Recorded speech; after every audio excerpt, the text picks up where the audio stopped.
Et maintenant, l'invité de la matinale, l'éminent linguiste Alain Bentolila. Des années qu'il est en croisade contre la chute catastrophique du niveau scolaire et l'illettrisme, il publie un essai sur l'instruction publique. Demain, la barbarie, instit parents, même combat aux éditions Istia. C'est l'invité de la matinale de Radio Classique.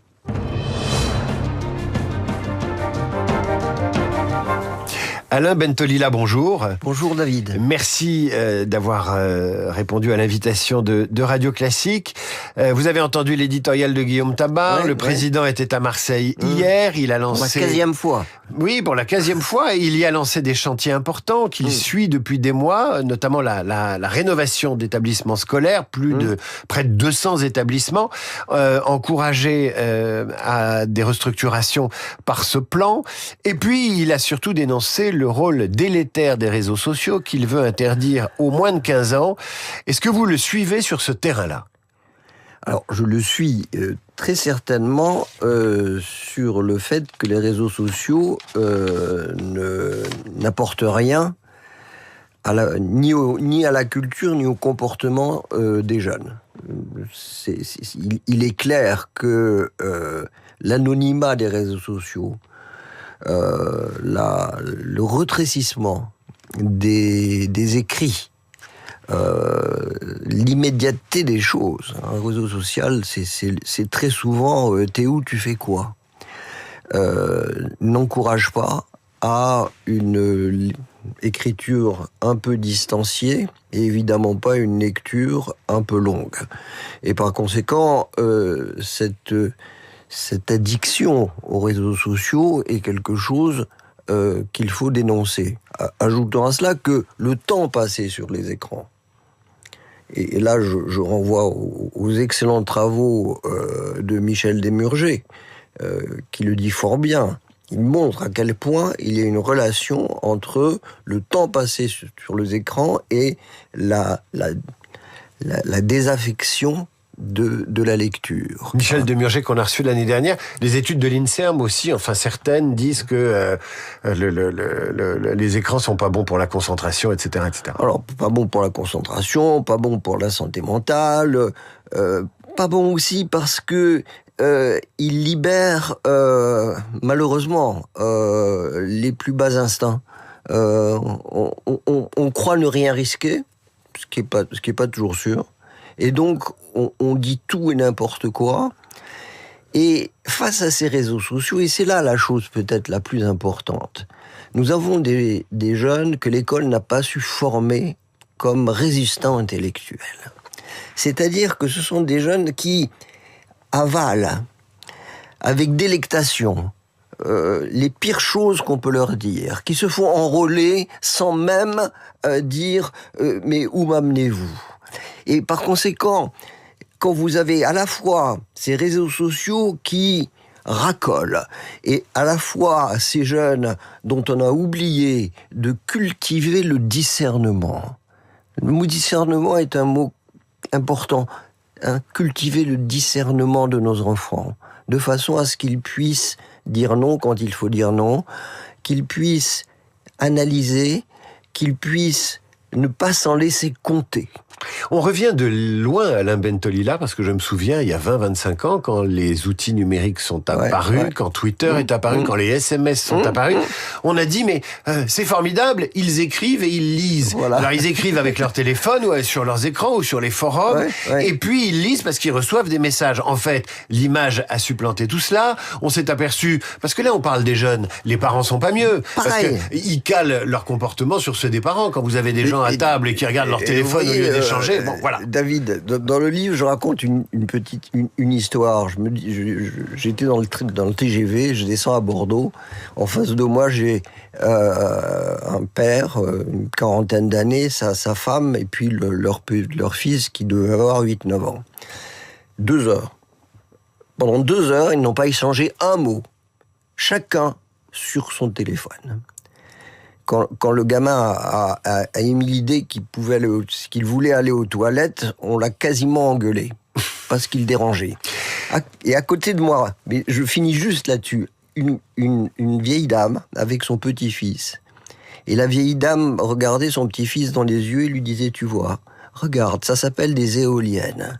Et tu sais pourquoi ça s'appelle des éoliennes? Parce que Éole était le dieu du vent. Et quand je regardais ces deux groupes de personnages, je me disais, mais ce ne seront pas les mêmes enfants. Alors, c'est ce qui vous inquiète. Oui. On a beau dire que l'école de la République est égalitaire, qu'elle traite tout le monde de la même façon. On a fait le constat, et nos auditeurs le connaissent, le constat d'une école de la République qui est assez mal en point. Vous allez plus loin, vous vous dites, si on ne change pas de braquet, on se prépare à la barbarie. Et vous évoquez une autre anecdote dans votre livre, celle de la comparution d'un homme devant un tribunal. Il a face à lui un procureur qui lui parle dans un français très châtié et qui l'humilie parce que cet homme est coupable. Et il l'humilie non pas intentionnellement, mais il l'humilie par son vocabulaire. Et l'homme qui est devant ses juges ne comprend tellement rien qu'à la fin, il s'en prend physiquement au procureur. Absolument. Parce qu'il n'a pas...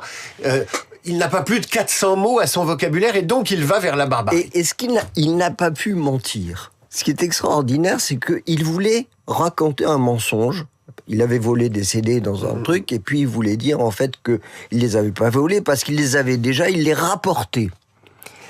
Et écrasé par la force du discours du président, il n'a pas pu en placer une. Et j'ai vu monter dans ce jeune homme une exaspération terrible qui l'amenait à vouloir l'étrangler. Alors qu'est-ce qu'on fait ? Qu'est-ce qu'on fait ? On l'emmène en prison, évidemment. Non, je parle pas de lui. Je parle de ce qu'on fait pour lutter contre la barbarie. Parce que vous dites le manque d'instruction, la non-maîtrise de la langue, la non-maîtrise de l'écriture, et ça, au sortir du primaire, au sortir du collège, et souvent au sortir du baccalauréat, nous prépare des lendemains qui déchantent, surtout si on n'a pas de connaissances historiques, si on ne lit pas. Qu'est-ce qu'on fait ? Quel est votre plan ? Alors... je dirige une très grosse équipe de recherche qui travaille sur la langue et l'éducation. Et on a lancé deux opérations importantes. La première, c'est la question de la pédagogie de la compréhension. Comment est-ce qu'on apprend à comprendre ? C'est-à-dire comment on apprend à la fois à respecter un texte et à l'interpréter et à le critiquer. Ce qui ne tombe pas du ciel.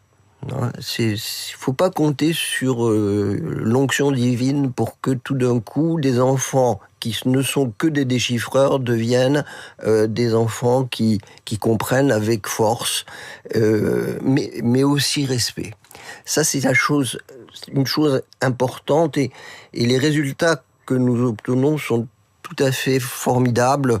Après la décision de Jean-Michel Blanquer de dédoubler les classes, nous avons travaillé sur le Pas-de-Calais. Et ça, ce n'est pas une petite affaire. Et puis sur l'autre région qui est à côté, qui est tout aussi défavorisée.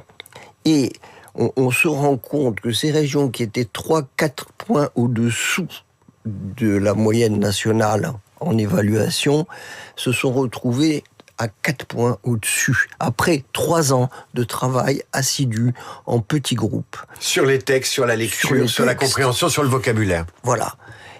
Mais avec beaucoup de... Et je dois dire que ceux qui disent les instituts sont désabusés, ils veulent plus rien foutre, etc. Non, ils ont tort. Les élèves, non, ils ont tort. Quand on les intéresse, hein. Je prends un autre exemple. L'autre opération qu'on mène à l'heure actuelle, c'est la reconquête de l'écrit. On fait avec des classes de REP+.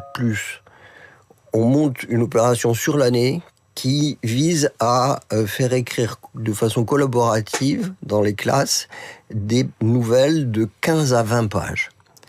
L'an dernier, nous avons eu un succès extraordinaire. Ces classes ont produit 5 nouvelles d'une vingtaine de pages qui ont été publiées, remises devant leurs parents. Et la fierté de ces enfants était extraordinaire. La fierté de ces instituts qui avaient réussi cela. Alain Bentolila, qui publiait Demain la barbarie, parents, instit, même combat. Quand je vous entends, j'ai pas l'impression que c'est une question de moyens, c'est une question de direction. C'est pas une question de moyens. Alors, moi je préférerais que les instituteurs gagnent mieux leur vie. Parce que c'est normal, hein, c'est pas un métier facile. Mais, il faut qu'ils soient très bien formés. Or, la formation des maîtres est une catastrophe absolue. À partir du moment où on a mis la formation des maîtres dans les mains de l'université, les grosses mains de l'université, moi je suis universitaire, donc je sais ce dont je parle, à partir de ce moment-là, on a perdu toute perspective d'apprendre à faire la classe, c'est-à-dire à se tenir devant 25 gamins, à trouver les moyens de les intéresser, à faire régner une discipline propre à l'apprentissage. Alain Bentolila, merci. Demain la barbarie, c'est le livre que vous signez chez Istia et compagnie. Parents et instit, même combat. C'est absolument passionnant et c'est aussi un retour à des fondamentaux assez simples, si je vous ai bien entendu. Revenez quand vous voudrez, Alain Bentolila, sur Radio Classique. Je reviendrai. À suivre le rappel des titres, la revue de presse d'Hervé Gattegno et nos esprits libres du mercredi. Nicolas Bétou et Ruth Elkrief, Radio Classique 8.